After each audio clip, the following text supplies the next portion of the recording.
आज की वीडियो में पढ़ने वाले हैं क्लास 8 का हिंदी चैप्टर 12 हम स्टार्ट कर रहे हैं। चैप्टर 12 का नाम है विक्रमशिला। विक्रमशिला एक निबंध है। आज की वीडियो में हम इस चैप्टर को पढ़ने वाले हैं एंड देन नेक्स्ट वीडियो में इस चैप्टर में दिए गए क्वेश्चंस को देखेंगे। ये वीडियो अगर आपको थोड़ी सी भी हेल्पफुल लगेगी तो प्लीज वीडियो को लाइक कीजिएगा। चैनल पर पहली बार आए हैं तो चैनल को सब्सक्राइब करके बेल आइकन को प्रेस कर लीजिएगा ताकि जब भी मैं फ्यूचर वीडियोस अपलोड करूँ तो उसके नोटिफिकेशन आपको मिल सके। तो चलिए इसी के साथ हम आज का वीडियो स्टार्ट करते हैं। तो जैसा कि मैंने आपको कहा कि आज हम पढ़ने वाले हैं क्लास 8 का हिंदी चैप्टर 12 हम पढ़ रहे हैं एंड इस चैप्टर का नाम है विक्रमशिला। विक्रमशिला का नाम आप सबने सुना होगा। विक्रमशिला एक विश्वविद्यालय का नाम है। चलिए पहले हम इसको पढ़ते हैं। यहाँ पर लिखा है कि यह निबंध बौद्धकालीन, बौद्ध का नाम आपने सुना होगा, महात्मा बुद्ध का नाम, तो बौद्धकालीन शिक्षा केंद्र विक्रमशिला विश्वविद्यालय के गौरवशाली अतीत से परिचय कराता है। इस अध्याय में प्राचीन ज्ञान परंपरा के अनेक विशिष्टताओं का उद्घाटन किया गया है। ठीक है, तो जब आप ये वाला चैप्टर पढ़ेंगे तो ये चैप्टर आपको थोड़ा सा हिस्टोरिकल लगेगा, थोड़ा सा नहीं, एक्चुअली आपको पूरा ही ये चैप्टर हिस्टोरिकल लगेगा। हिस्टोरिकल का मतलब होता है ऐतिहासिक। ठीक है, तो ये कुछ इतिहास टाइप का ये चैप्टर है। विक्रमशिला जो है, आप जानते हैं कि विक्रमशिला विश्वविद्यालय इतिहास यानी कि बहुत पहले का विश्वविद्यालय है, यानी कि बौद्धकालीन शिक्षा केंद्र है। ठीक है, ये विश्वविद्यालय इतना अच्छा था कि ये आज के कैम्ब्रिज और ऑक्सफोर्ड विश्वविद्यालय से भी कई ज़्यादा उन्नत और कई ज़्यादा अच्छा था। ठीक है, आप इस चैप्टर को पढ़ेंगे तो आपको सारा चीज़ में पता चल जाएगा। चलिए स्टार्ट करते हैं। ये चैप्टर बहुत अमेजिंग है। ये चैप्टर पढ़ेंगे तो आपको लगेगा कि विक्रमशिला खुद ही अपने बारे में बता रहा है कि मैं विक्रमशिला हूँ। जब आप ये वाला चैप्टर पढ़ेंगे तो आपको खुद ही लगेगा कि विक्रमशिला खुद ही अपने बारे में बोल रहा है कि मैं विक्रमशिला हूँ। ठीक है, देखिए यहाँ पर लिखा हुआ भी है, मैं विक्रमशिला हूँ। विक्रमशिला खुद के बारे में बोल रहा है कि मैं विक्रमशिला हूँ। मुझे भारत की अस्मिता का अवैध कवच माना जाए तो कोई अतिशयोक्ति ना होगी।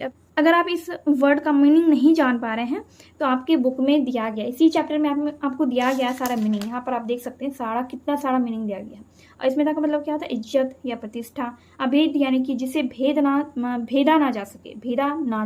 ठीक है, कवच यानी कि शारीरिक सुरक्षा हेतु पहने जाने वाली चीज। अतिशयोक्ति का मतलब होता है बढ़ा चढ़ा कर कही गई बात। तो अब यहाँ पर देखिए क्या लिखा हुआ, अब आप अच्छे से समझ जाएंगे।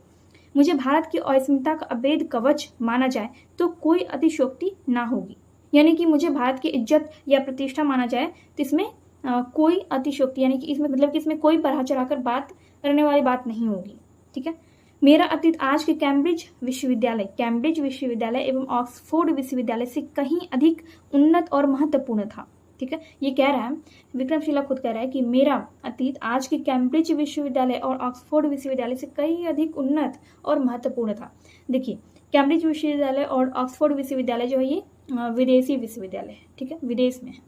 ऐसे बहुत सारे बच्चे कैम्ब्रिज विश्वविद्यालय में पढ़ने जाते हैं और ऑक्सफोर्ड विश्वविद्यालय में पढ़ने जाते हैं, जो कि उनके लिए बहुत बड़ी बात होती है। जो भी कैम्ब्रिज विश्वविद्यालय या फिर ऑक्सफोर्ड विश्वविद्यालय में पढ़ने जाते हैं तो उनके लिए वो बहुत बड़ी बात होती है।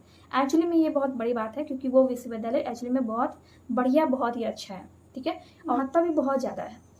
तो यहाँ पर ये विक्रमशिला कह रहा है कि मेरा अतीत आज के कैम्ब्रिज विश्वविद्यालय और ऑक्सफोर्ड विश्वविद्यालय से भी कई अधिक उन्नत और महत्वपूर्ण था। सोचिए, ये विश्वविद्यालय कितना अच्छा और उसमें कितनी अच्छी पढ़ाई होती होगी। और ये सब कोई ऐसे ही सिर्फ निबंध नहीं लिखा गया, ये सच्ची घटना, सच्ची बात है। ठीक है, आप जान रहे हैं कि हम ये ऐतिहासिक बातें पढ़ रहे हैं जो कि एकदम सच्ची है। विक्रमशिला विश्वविद्यालय अगर आज भी मौजूद होता, भारत में अगर आज भी मौजूद होता तो अभी हमारा भारत शिक्षा में बहुत आगे निकल चुका होता।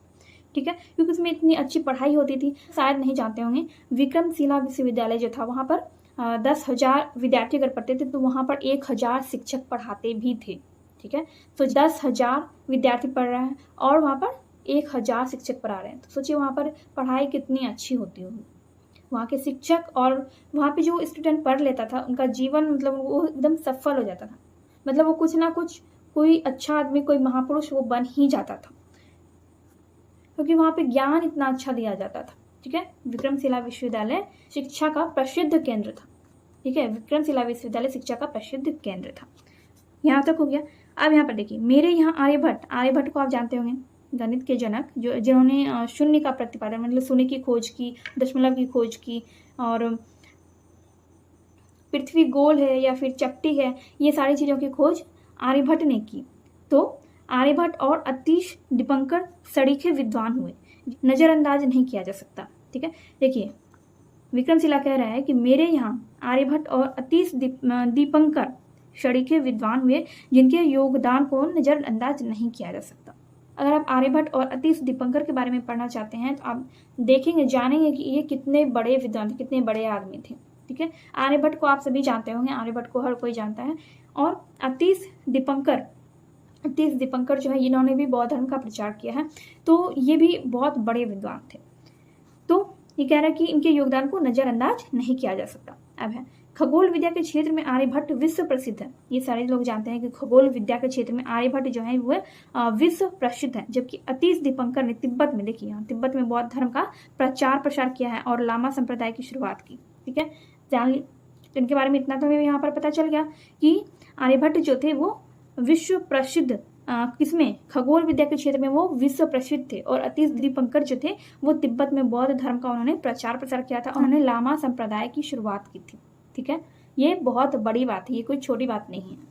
अब देखिए, आधुनिक भागलपुर जिला जो प्राचीन अंग महाजनपद नाम से लोकप्रिय है के कहलगांव थाना क्षेत्र पोस्ट पत्थरघट्टा के एक छोटे से गांव अंतिचक में 8वीं शताब्दी के मध्य मेरा आविर्भाव पाल वंश के सर्वाधिक प्रतापी राजा धर्मपाल के संरक्षण में हुआ। अब देखिए, अगर आपको पूछा जाए ना कि विक्रमशिला का निर्माण किसने करवाया, तो आप क्या कह सकते हैं, पाल वंश के प्रतापी राजा धर्मपाल ने।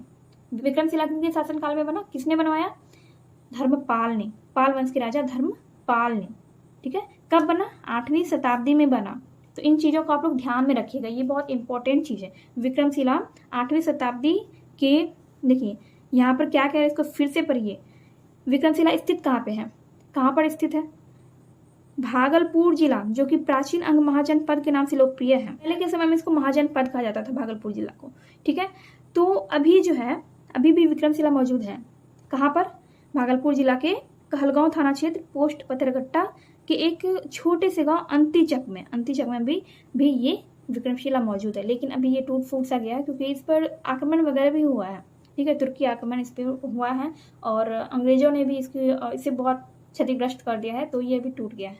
अगर ये अभी भी मौजूद होता तो मैंने जैसे कि आपको पहले कहा कि अभी हमारा भारत शिक्षा में और भी ज़्यादा आगे होता। तो विक्रमशिला विश्वविद्यालय का निर्माण जो है पाल वंश के राजा धर्मपाल ने करवाया था। इन्हीं के संरक्षण में विक्रमशिला विश्वविद्यालय का निर्माण हुआ। धीरे धीरे मैं अपनी बौद्धिक शक्ति के ही बदौलत अंतर्राष्ट्रीय क्षितिज पर छा गया। विक्रमशिला कह रहा है कि मैं धीरे धीरे अपनी बौद्धिक शक्ति के बदौलत अंतर्राष्ट्रीय क्षितिज पर छा गया। मतलब इसका मतलब इतना ये प्रसिद्ध हो गया कि अंतर्राष्ट्रीय स्तर पर लोग इसको जानने लगे। इसके बाद है अपने आचार्यों की विक्रमपूर्ण आचरण, उनकी अखंडशील संपन्नता के कारण ही मैं विक्रमशिला की संज्ञा से संबोधित हुआ। किवंदित का मतलब क्या होता है, कहा जाता है कि विक्रम नामक यक्ष का मतलब क्या होता है, राक्षस।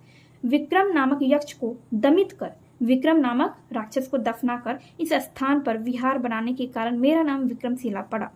समझ गए, तो इस जगह का नाम विक्रमशिला क्यों रखा गया, वहां पर विक्रम नामक राक्षस को दफनाया गया था और उसी स्थान पर विहार बनाया गया था और इसीलिए उसका विक्रमशिला का नाम विक्रमशिला पड़ा। ठीक है, मेरे प्रांगण में 6 महाविद्यालय विद्यमान थे जहां अलग अलग द्वार पंडित नियुक्त किए गए थे। द्वार पंडित क्या होता है, द्वार पंडित जैसे कि आप लोग देखते होंगे कॉलेज वगैरह में, अभी भी सभी कॉलेज में स्कूल वगैरह में गेट पे जो गेट मैन रहता है, जिसको गेट कीपर कहते हैं, वो उसी को द्वार पंडित कहा जाता है। ठीक है, तो जैसे कि देखिए अभी जैसे कि भागलपुर यूनिवर्सिटी है, तो भागलपुर यूनिवर्सिटी के अंतर्गत, भागलपुर क्या यूनिवर्सिटी है, तो उसके अंतर्गत बहुत सारे कॉलेज हैं। ठीक है, तो वैसे ही विक्रमशिला विश्वविद्यालय जो था उसके अंडर में 6 कॉलेज था। महाविद्यालय का मतलब क्या होता है, 6 मतलब कॉलेज होता है, महाविद्यालय का मतलब कॉलेज होता है। तो विक्रमशिला विश्वविद्यालय के अंतर्गत 6 महाविद्यालय विद्यमान थे जहां अलग अलग द्वार पंडित नियुक्त किए गए थे। जो महाविद्यालय थे यानी कॉलेज जो थे वहां पर अलग अलग द्वार पंडित नियुक्त किए गए थे। सभी कॉलेज में द्वार पंडित यानी कि गेट कीपर थे। तो यहाँ पर कहा जाता है कि द्वार पंडितों के समक्ष यानी कि सामने, द्वार पंडितों के सामने मौखिक परीक्षा में उत्तीर्ण का मतलब पास होना, उत्तीर्ण होने वाले छात्र ही मेरे प्रांगण में प्रवेश पा सकते थे। ठीक है, यहाँ पर बहुत इंपॉर्टेंट बात बताया गया है, इसको फिर से सुनिए। देखिए, महाविद्यालय में जो द्वार पंडित होते थे, जो गेट कीपर होते थे, अगर तो वो क्या करते थे, अगर कोई उस विश्वविद्यालय में कोई एडमिशन करवाने जाए तो वहाँ पर वो क्या करते थे, गेट कीपर उनकी परीक्षा लेते थे, मौखिक परीक्षा। मतलब उन्होंने मुंह से कोई आपको क्वेश्चन पूछा, अगर आप उस क्वेश्चन का आंसर सही से देंगे, आप उनके मौखिक परीक्षा में आप पास कर गए, तभी आपको उस विश्वविद्यालय में एडमिशन मिलने का परमिशन मिल पाएगा। ठीक है, ये था वहाँ पे रूल। तो अगर गेट कीपर की परीक्षा में आप पास हो गए, द्वार पंडित ने जो आपको क्वेश्चन पूछा उसमें आप पास हो गए उस परीक्षा में, तभी आपको अनुमति मिल सकती थी कि आप उस विश्वविद्यालय में एडमिशन करवा सकते हैं। अब आगे है, द्वार पंडित आचार्य ज्ञान की विभिन्न शाखाओं जैसे कि तंत्र, योग, न्याय, काव्य और व्याकरण में पारंगत थे। अब सोचिए, वहां का गेट कीपर इतना विद्वान, वो तंत्र, योग, न्याय, काव्य, व्याकरण ये सभी में पारंगत थे। मतलब उनको बहुत अच्छा नॉलेज था इन सब चीजों का। सोचिए, अगर गेट कीपर इतना नॉलेजेबल होगा तो वहाँ के टीचर जो होंगे वो कितने नॉलेजेबल होंगे। फिर आगे है, केंद्रीय महाविद्यालय के द्वार पंडितों को मेरे आधार स्तंभ की श्रेणी में रखा जाता था। उल्लेखनीय है कि हरिभद्र मेरे प्रथम आचार्य कुलपति थे। देखिए, यहाँ के प्रथम आचार्य कुलपति कौन थे? हरिभद्र प्रथम आचार्य कुलपति थे। नालंदा विश्वविद्यालय के आचार्य शांति रक्षित की शिष्य होने के नाते कहीं कहीं हरिभद्र को शांति भद्र भी कहा गया है। ठीक है, नालंदा विश्वविद्यालय के आचार्य शांति रक्षित के शिष्य होने के कारण इनको हरिभद्र को शांति भद्र भी कहा गया है। तो मेरे पास एक समृद्ध पुस्तकालय था। मतलब विक्रमशिला महाविद्यालय बहुत बड़ा था, इतना अच्छा मतलब विश्वविद्यालय था। वहाँ पे एक बहुत बड़ा सा बहुत समृद्ध पुस्तकालय भी था। पुस्तकालय आप समझते हैं, लाइब्रेरी जिसको कहते हैं इंग्लिश में। तो वहाँ पर बहुत समृद्ध बहुत अच्छा पुस्तकालय था। तंत्र विद्या एवं तर्क विद्या सहित प्रारंभिक दर्शन और बौद्ध दर्शन से संबंधित ग्रंथों का यहाँ विशाल संग्रह मौजूद था। ठीक है, संग्रह। अब यहाँ पे समझ रहे हैं यहाँ पे क्या था, तंत्र विद्या और तर्क विद्या सहित प्रारंभिक दर्शन और बौद्ध दर्शन से संबंधित ग्रंथों का यहाँ विशाल संग्रह, इस पुस्तकालय में विशाल संग्रह मौजूद था। और यहाँ की पांडुलिपियों को तैयार करने के लिए आचार्य और शोधार्थी दोनों अधिकृत थे। ठीक है, यहाँ पर पांडुलिपियों को भी तैयार किया जाता था। राजा गोपाल द्वितीय के शासन के 15वें वर्ष में प्रसिद्ध ग्रंथ अष्ट सहस्त्रिका प्रज्ञापारमिता की पांडुलिपि मेरे घर ही तैयार की गई थी। ठीक है, अब देखिए, राजा गोपाल द्वितीय जी थे, इनके शासन के 15वें वर्ष में कौन सा ग्रंथ? प्रसिद्ध ग्रंथ अष्ट सहस्त्रिका प्रज्ञापारमिता की पांडुलिपि यहीं से तैयार हुआ था।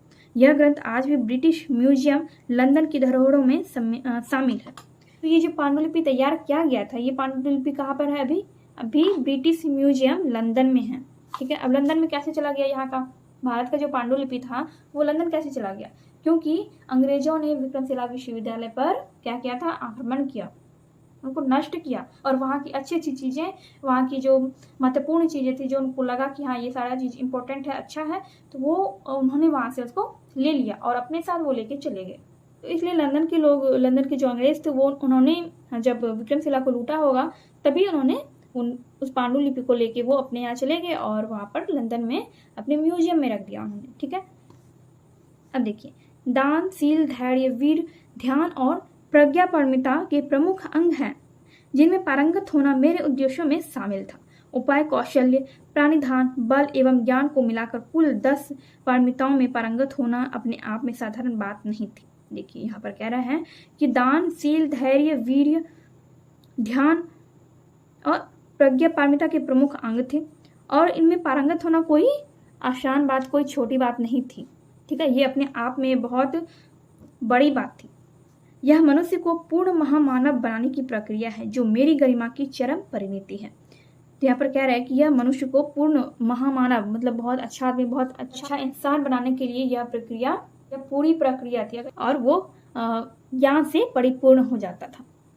ठीक है, 10वीं 11वीं सदी तक मैं पूर्वी एशिया का एक उत्कृष्ट शिक्षा केंद्र बन चुका था। यहाँ पर कह रहा है कि 10वीं 11वीं सदी तक मैं पूर्वी एशिया का एक उत्कृष्ट शिक्षा केंद्र बन चुका था। पूर्वी एशिया का ये उत्कृष्ट शिक्षा केंद्र बन चुका था। सोचिए, पूरे एशिया में विश्वविद्यालय ही था, पूरे विश्व में इसका नाम था विक्रमशिला विश्वविद्यालय का। तो 10वीं 11वीं सदी में यह पूर्वी एशिया का एक उत्कृष्ट शिक्षा केंद्र बन गया था। सदी आप समझते होंगे, सदी और शताब्दी एक ही होता है। एक जगह आपको शताब्दी देखने को मिला और एक यहाँ पे सदी है।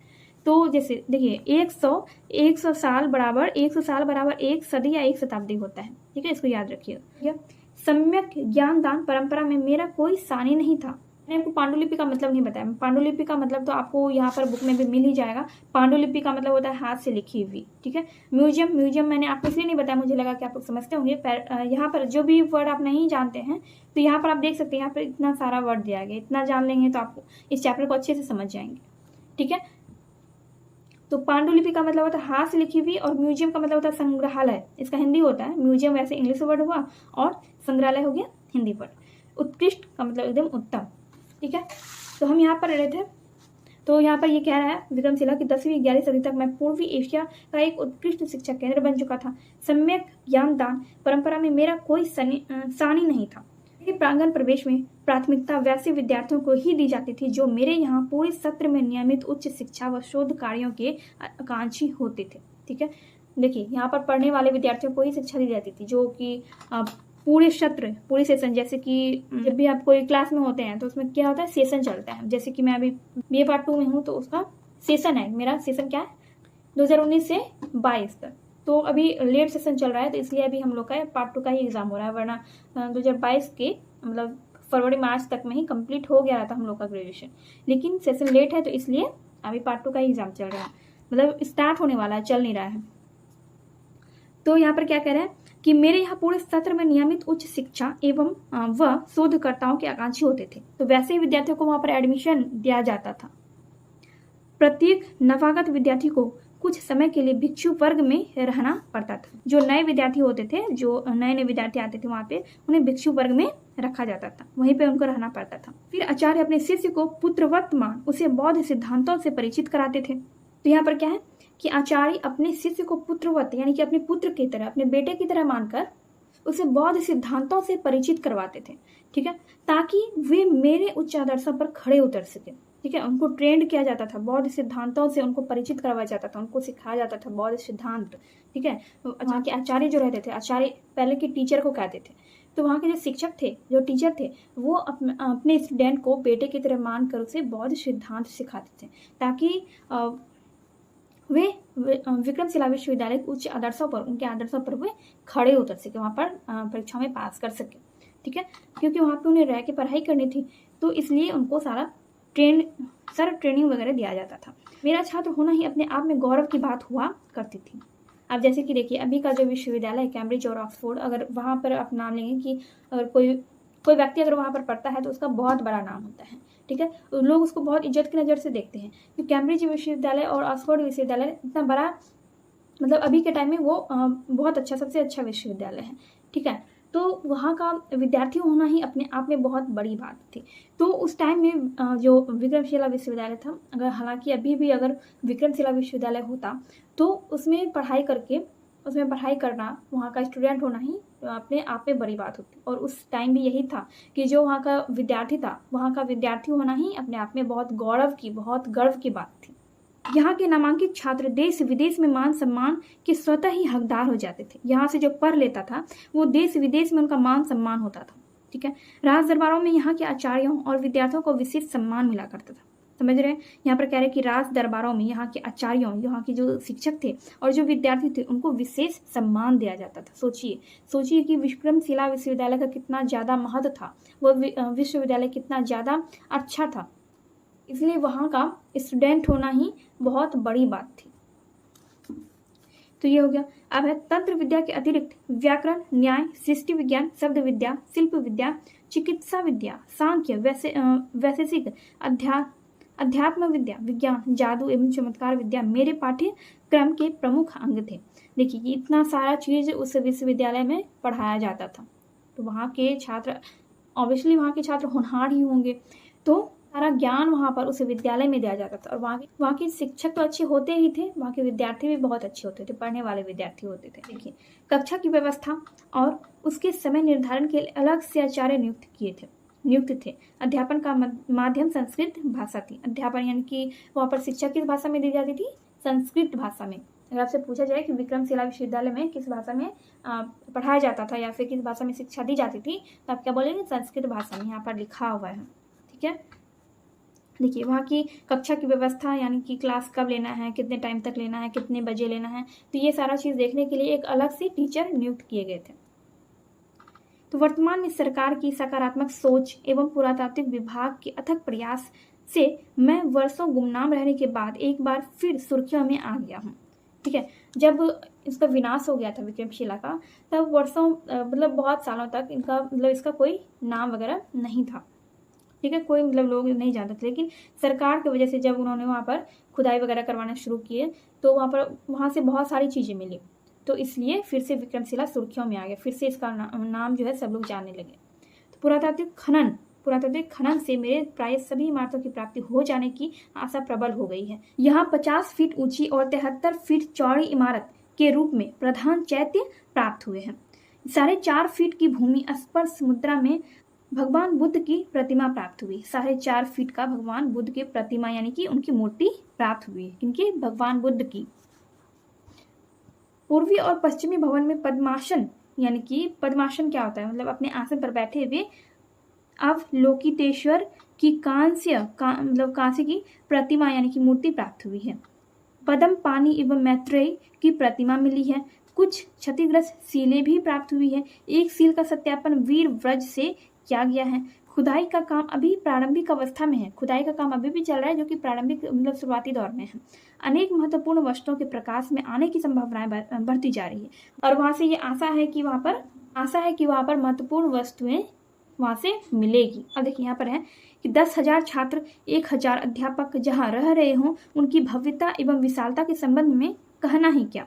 जैसे कि मैंने आपको कहा कि उस विश्वविद्यालय में जो है 10,000 छात्र रहते थे, वहीं रहकर वो पढ़ाई करते थे, और 10,000 छात्र पे 1,000 शिक्षक थे। 1,000 शिक्षक वहाँ पर आते थे, तो वहाँ पर 10,000 छात्र पे 1,000 शिक्षक थे। ठीक है, 1,000 शिक्षक वहाँ पर पढ़ाते थे। तो वास्तव में कई दृष्टिकोण से मैं एक अद्भुत एवं अलौकिक विश्वविद्यालय था। तो विक्रमशिला कह रहे हैं कि वास्तव में मैं कई दृष्टिकोण से एक अद्भुत एवं अलौकिक विश्वविद्यालय था। वाकई में ये विश्वविद्यालय बहुत ही अद्भुत था। ठीक है, विक्रमशिला विश्वविद्यालय का जब आप इतिहास पढ़ेंगे तो तब आप उसके बारे में जानेंगे। इसमें हमने इस चैप्टर को पढ़ा तो हमने इतना सारा चीज़ इसके बारे में जाना। अगर आप इसको पूरे डिटेल में पढ़ेंगे तो इसके विनाश की, मतलब इसका विनाश कैसे हुआ, किसने किया, किस तरह से किया, ये सारा चीज़ आपको एक बुक है उसमें मिलेगा। बुक का नाम यहाँ पर हम लोग देखेंगे। देखिए कौन सा बुक दिया गया है, तबकाते नाशरी। यहाँ से पढ़ते हैं। 13वीं सदी के आरंभ में तुर्कों के आक्रमण के कारण मेरा सर्वनाश हो गया। तुर्कों ने क्या किया, 13वीं शताब्दी में विक्रमशिला पर आक्रमण कर दिया।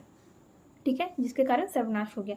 कैसे हुआ, कैसे नहीं हुआ, ये सारा चीज आप इसमें तबकाते नासरी नामक ग्रंथ में विक्रमशिला विध्वंस के बारे में पढ़ेंगे। ब्रह्मवंश किला समझे जाने के कारण ही मेरा यह हश्र हुआ। देखिए तुर्क जो थे, तुर्कों ने क्या किया, उनको भ्रम हो गया कि ये कोई किला है, मतलब ये कोई राजा महाराजा जो होते थे, उन्होंने सोचा कि ये वाला कोई किला है, किसी राजा महाराजा का राजमहल है। इसलिए उन्होंने क्या किया, विक्रमशिला विश्वविद्यालय पर हमला कर दिया और वहाँ को मतलब वहाँ पूरा उसको नष्ट कर दिया, विक्रमशिला विश्वविद्यालय को। तबकाते नासरी नामक ग्रंथ में मेरे विध्वंस का जीवंत वर्णन उपलब्ध है। तबकाते नासरी एक ग्रंथ है और इस ग्रंथ को किसने लिखा है, उनका नाम है मिन्हाज उज सिराज। ठीक है, तो उन्होंने इस ग्रंथ को लिखा है। इसी ग्रंथ में आपको ये मिलेगा कि विक्रमशिला विश्वविद्यालय का विनाश कैसे हुआ। ठीक है, जब आप वो ग्रंथ पढ़ेंगे तो आपको उसमें सारा चीज इसके बारे में मिलेगा, इसके विध्वंस के बारे में। तो धर्मस्वामी नामक एक तिब्बती लामा ने मेरे पतन का वर्णन अत्यंत ही मार्मिक तरीके से किया है। धर्मस्वामी नामक एक तिब्बती लामा ने मतलब विक्रमशिला के पतन मतलब कि इसका पतन कैसे हुआ, इसका नष्ट कैसे हुआ, इसका वर्णन उसमें बहुत ही मार्मिक तरीके से किया गया है। आप जब कभी भी शैक्षणिक परिभ्रमण का मन बनाएं तो मेरे आंगन में जरूर पधारें, ताकि मेरे सोए हुए अतीत, करवट ले रहे वर्तमान एवं बोए जा रहे भविष्य के अदृश्य बीज के बारे में एक और विस्तृत जानकारी प्राप्त कर सके। ठीक है, तो विक्रमशिला कह रहा है कि जब भी आप शैक्षणिक परिभ्रमण का मन बनाएं तो मेरे आंगन में जरूर पधारें, मतलब वो अपने यहाँ पे आने के लिए आमंत्रित कर रहे हैं। ठीक है, तो यहाँ पर मैंने आपको ये पूरा चैप्टर एक्सप्लेन करके बताया है। वीडियो को आप लोग बिना स्किप किए देखिएगा, तभी आपको पूरा समझ में आएगा, एंड वीडियो को पूरा देखिएगा। ठीक है, इस वीडियो को जब आप पूरा देखेंगे, पूरा अच्छे से समझेंगे इस चैप्टर को, तब इसमें दिए गए क्वेश्चंस को भी आप लोग सॉल्व कर पाएंगे। तो हम लोग इस चैप्टर में दिए गए क्वेश्चंस को नेक्स्ट वीडियो में देखेंगे। एंड ये वीडियो अगर आपको थोड़ी सी भी हेल्पफुल लगी हो तो प्लीज़ वीडियो को लाइक कीजिए, कमेंट कीजिए एंड अपने दोस्तों के साथ वीडियो को शेयर कीजिए।